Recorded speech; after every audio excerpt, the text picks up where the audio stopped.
Hey everyone, welcome back to the channel. In today's video, I'm going to show you how to use Emergency SOS on iPhone. And with that, now let's talk about Emergency SOS on your iPhone and how to use it effectively. So step 1 is to access Emergency SOS settings.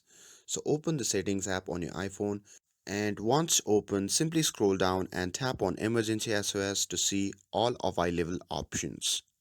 Now here, as you can see, there are multiple ways to trigger an emergency call. The first one is called with hold and release button.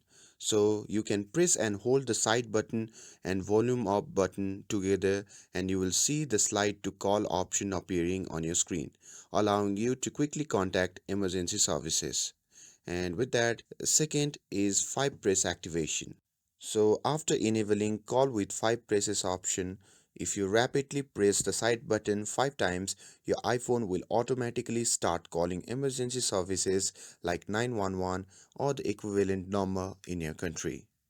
And with that, let's head to the third option, that is to call quietly.